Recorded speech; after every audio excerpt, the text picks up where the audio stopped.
The Michael Hatfield RE/MAX team presents Real Estate and More. Bay Area real estate is different than in all of America. And why? What's up with home buyers? What's on sellers' minds? How is the market? And much, much more.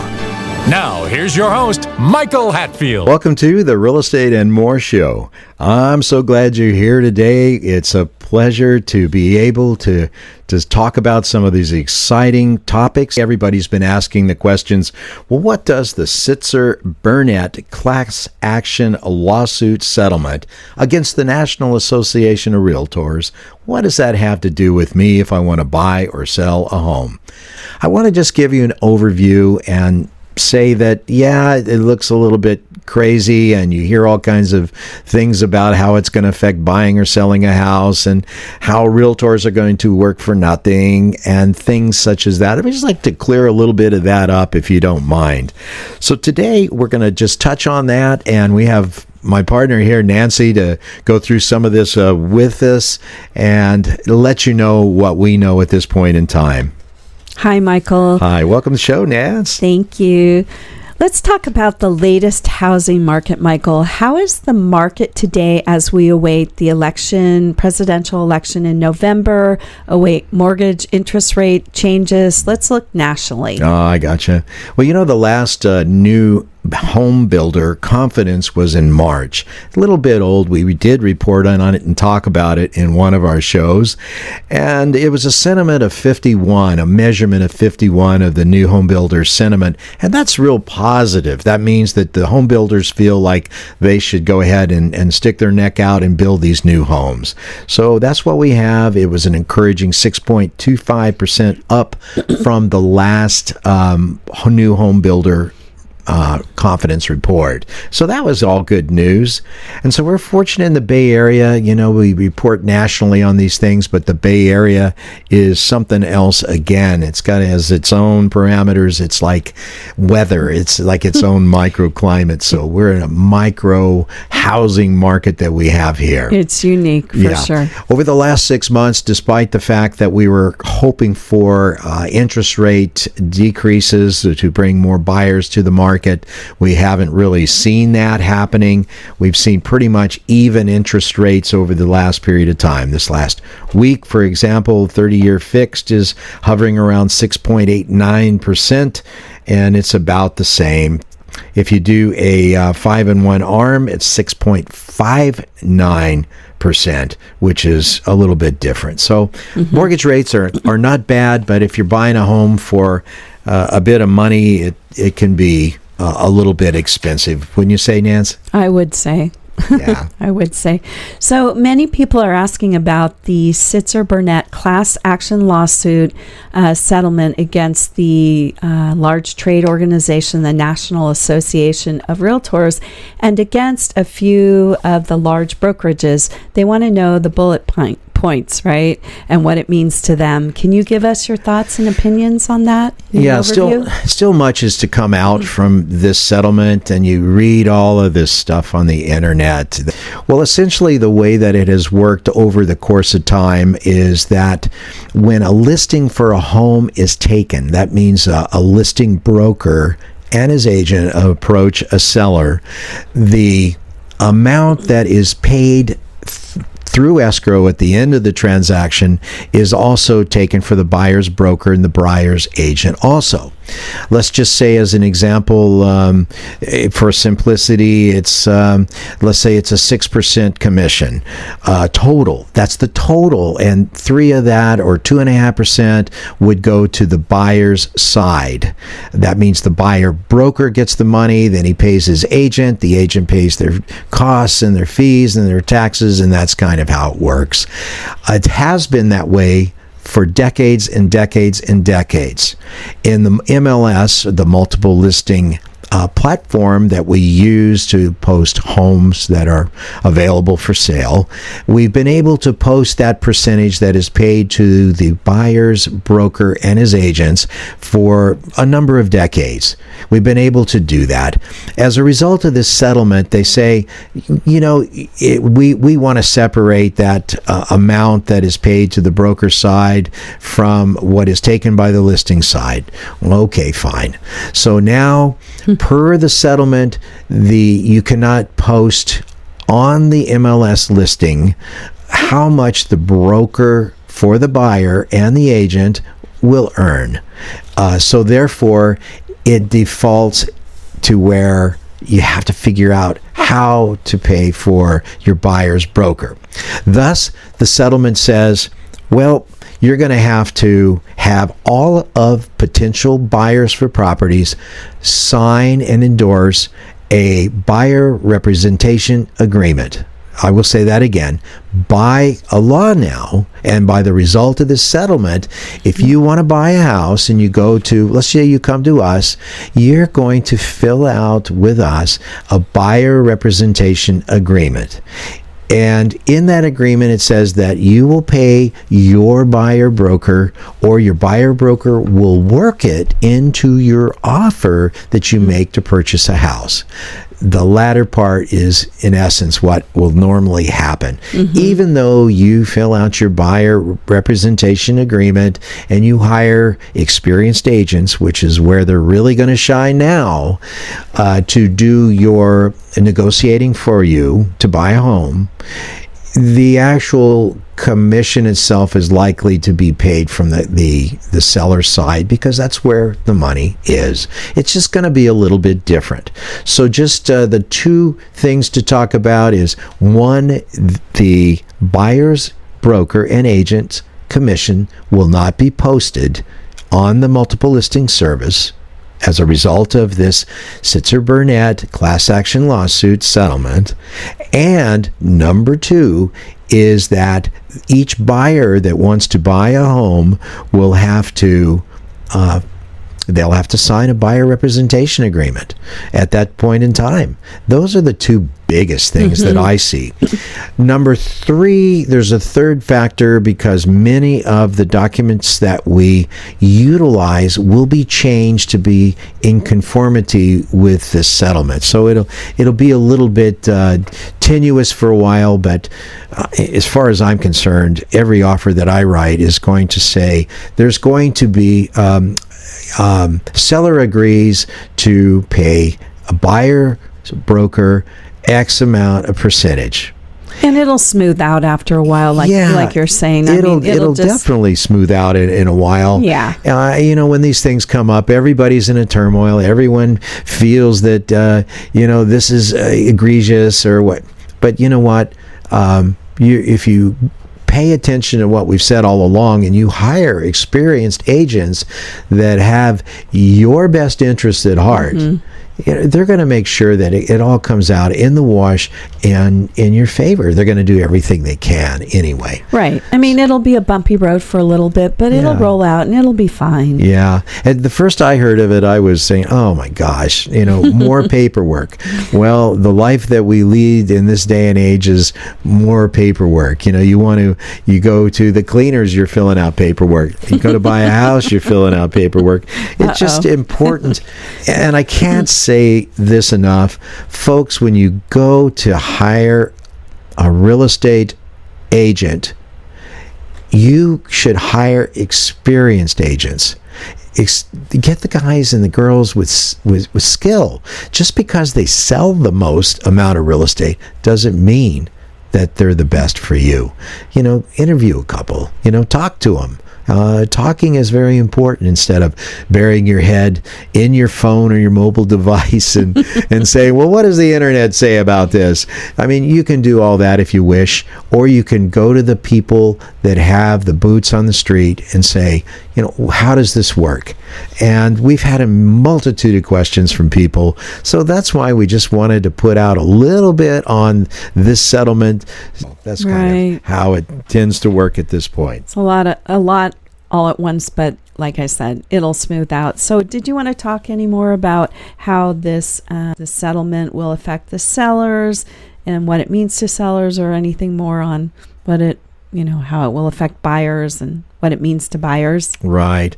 Well, I think that the answer is our listing documents are going to change, and they will no longer encompass that buyer portion, the buyer broker portion, as it has for decades. It will be kind of secret, set aside, or whatever. So the listing documents will change. Don't shoot the messenger here, folks. But they'll change a little bit and be a little bit different. And at that time, the seller is going to have to realize that he's going to have to pay the buyer's broker as well in the contract somewhere, or the buyer, God forbid, will have to pay his own broker and agent. That sounds all very nice, but if you follow the money, you find that in the transaction, that has the money to be able to pay for professional and skilled services. And buyers are often reaching just to purchase that home, the ones that we work with a lot of the time, and it takes a lot. So, yeah, I hear you. It's not easy to buy a home, and I think I don't know if it was the Big R website. They posted there's 131 things that an agent or broker does when you buy or you sell a home. There's a lot goes into it. In order to do a proper job at representing your clients, you really have to know a bit. You're going to have a little bit of knowledge towards the legal side. You're going to have to be very helpful with people, and sometimes that's why Nancy does so good. Well, she's great with people, and I get cranky. I guess it's maybe part of my vintage. But there's so many factors that go into a real estate transaction that people just don't understand. They'll look at the internet and they'll say, "Oh, the internet, I can do this and I can sell this house myself." Yeah, you can, but you're going to leave money on the table. We're going to take a short break. We'll be right back. RE/MAX. And here's Michael Hatfield. Business owners, have you considered how important the appearance and impression your offices make to prospective customers? Appearance and impression are critical to clients, thus to your overall success. If your company could use that warm, inviting, and welcoming appearance, I have an amazing complex of offices just listed for lease in the quaint town of Danville. Freshly remodeled, meticulously built, the 3,700 square foot space enjoys incredible street exposure, front and side entrances, abundant parking, reception, conference room, 11 individual offices, even a team member kitchen. This premium space is located in a blue ribbon building maintained by the renowned Sherman Properties Group. Waste not 1 minute. Call us now. Get help with buying or selling by calling the Michael Hatfield RE/MAX support team at 1-800-800-5763. That's 1-800-800-5763. And now, back to our show. Well, in reality, when you start factoring in the human factor, there's all kinds of dynamics that show up that we just don't even realize. Yeah. So, in your opinion, what effect will it have on clients who are sellers and on clients who are buyers who want to hire experienced realtors? Anything else on that? I mean... Well, again, a lot of our buyers today have millennial vintage of that particular age range, and that's a big portion of our total buyers in a lot of locales. Sure. They like to go to the internet. They like to go to the internet and learn what they can and assume that the internet is right. Quite often, the internet is old information. It's not always right. Well, you want skilled, experienced agents to best represent you. It's well worth the money. It's well worth the money, I have to tell you. And that's just me being a friend to somebody. They ask me, I tell them, don't try to represent yourself. Right. There's too much to know, too many places to make errors. You want the experience of an experienced negotiator representing you in one of the biggest transactions you'll do in your life. You want the human, not the robot. You're right. negotiating for you. You're right. So, cannot a buyer's compensation be negotiated by the buyer when he places an offer or she places an offer? Absolutely. That is the supposed intent of the settlement, the Sitzer-Burnett settlement, is that to let the buyers represent let the buyers negotiate with their agents what their commission will be or what their compensation will be. Well, that's all very nice, but over the course of numbers of decades and years, the compensation percentages, they kind of fall out as a result of market, meaning that the market kind of determines what that negotiated amount will be, whereas some people think, well, it's a negotiated amount. If somebody comes to me and say, hey, you want to sell my house for me? I pay you nothing. I'm going to say, well, I'll pass. If somebody comes to me and say, I will pay you 1%, I'm sorry, I'm going to pass. If they say, I'll pay you market value for your skilled, experienced services that I know will provide value over and above what will be your portion of the compensation, then I'll say, are you a nice person? And if the answer to that is yes, then we'll take you on as clients. Then you'll start talking. Yep. Yes. Got it. Absolutely. Got it. So you're listening to the Real Estate More Show, Changes in Buying or Selling at Home episode. I'm your host today. Is the settlement likely to benefit a buyer or a seller by paying less to a buyer or seller's broker? Right. Maybe not. Your experienced realtors, your skilled people, people that are doing well at what they do and know what they're doing, they're going to expect market value. They're going to provide market value, plus they're going to expect compensation in that regard. That's natural. So everybody has to put food on the table. They do. And that doesn't mean that I would walk in and say, I want 10%. I would never do that, for one. But number two is you have to put food on the table. You have to feed your family. And we work awfully hard. To be quite candid, it's a hard operation to deal with so many factors and variables in the home sale transaction. You're right. There's quite a few. Let's talk for a moment a little more on representing a buyer after the August 17th changes go into effect. What do you want to talk about with regard to that, Michael? Well, this is where I'd said before, don't shoot the messenger, but everyone is, again, going to have to sign a buyer representation agreement per the result of this settlement. It's not me, it's not Nancy, it's not other agents out there. In order to show you a home, I want everyone to think about this for a minute. In order to show you a home, it is now become a law that you have to sign your buyer representation agreement. Incredible. Kind of crazy. Yep. Kind of crazy. World we did. Never had one much before, never had a use for one much before, but now we do. So I can see there will be substantial conversation with a home seller discussing what can be done to put a deal together with buyers. So talk a little more about that. When our policy with Nancy and I, the way we do it, we sit down and we go over the offer agreement with every buyer that there is. We explain the type of documents that are involved, and they're quite voluminous.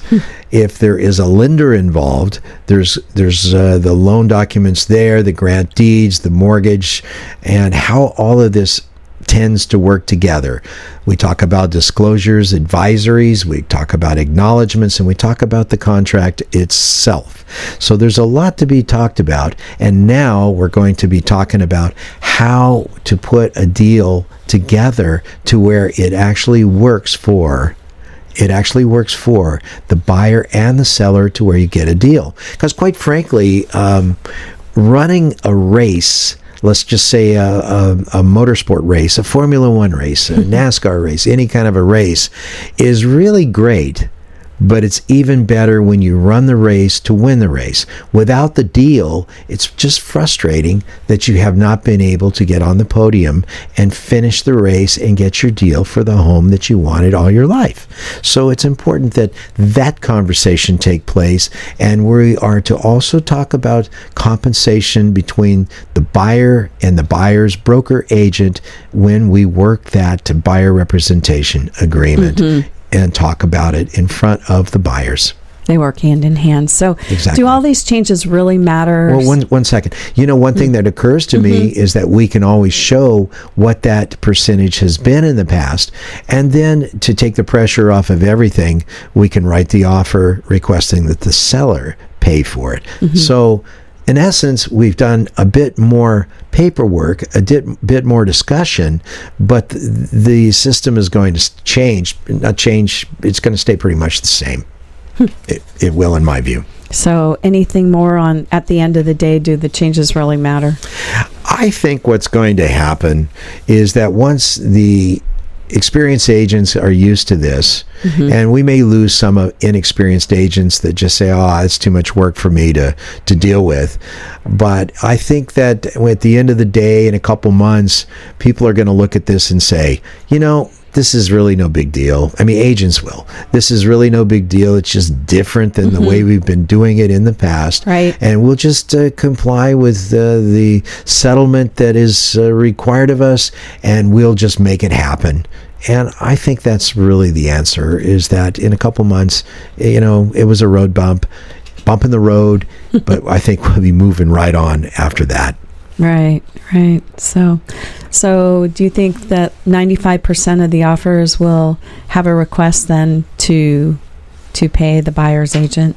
Absolutely. I think that's where it'll go. Okay. It's just that we won't be able, again, to post it on the MLS to where the buyer's brokers can see it.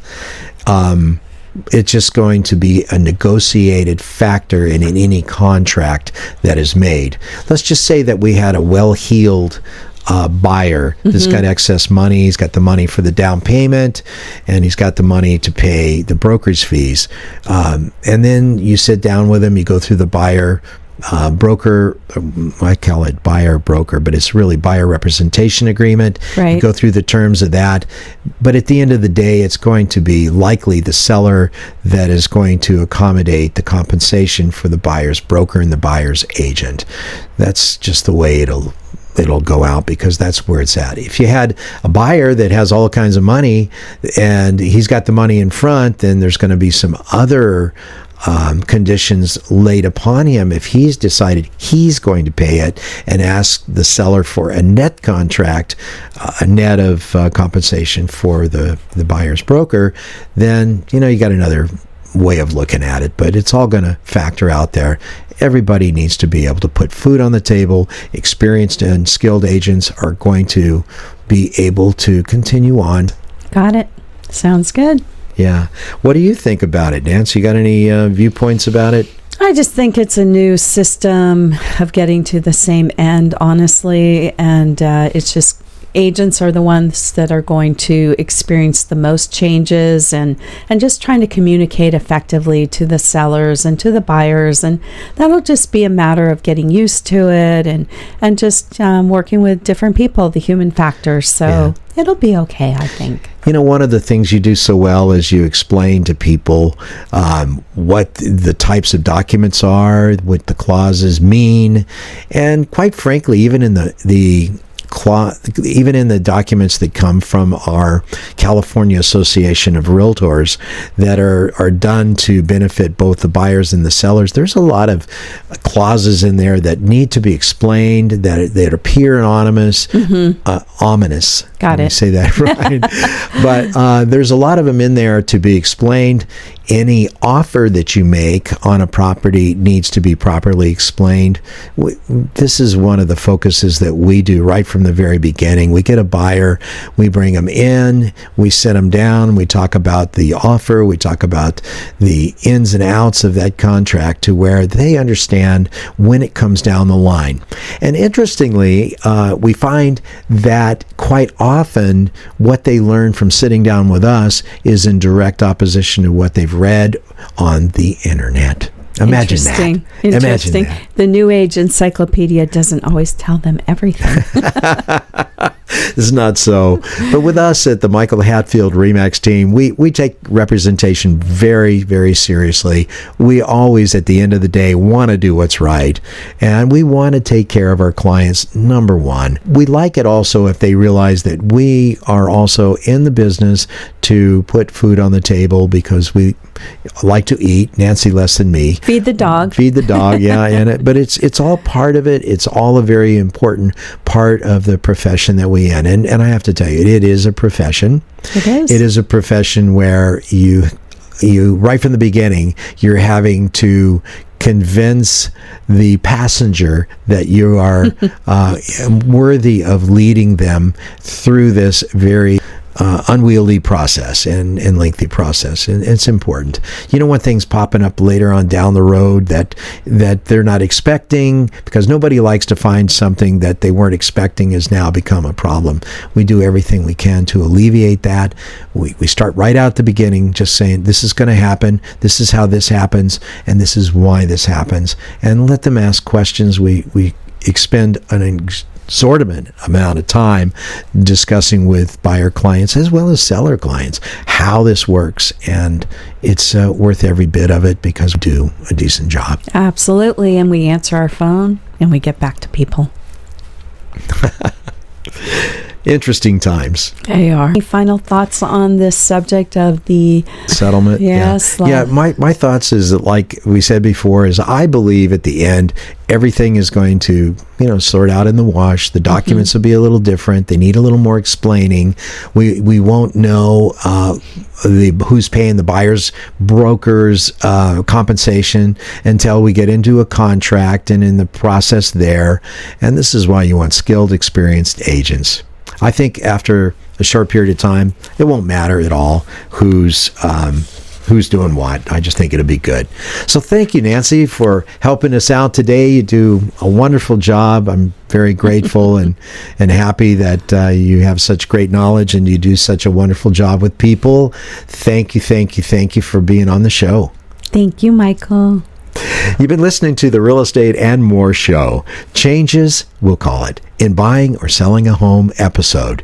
Please go to our YouTube channel at My Real Talk Show. That's at My Real Talk Show at YouTube, and touch the subscribe and the like button. We'll be back next week and are planning a great show for you, and I hope you tune in. Have a blessed week. Please remember to go to our new YouTube handle, My Real Talk Show. That's My Real Talk Show at youtube.com, and touch that subscribe button. You can also find past aired shows at our handle, My Real Talk Show, on youtube.com.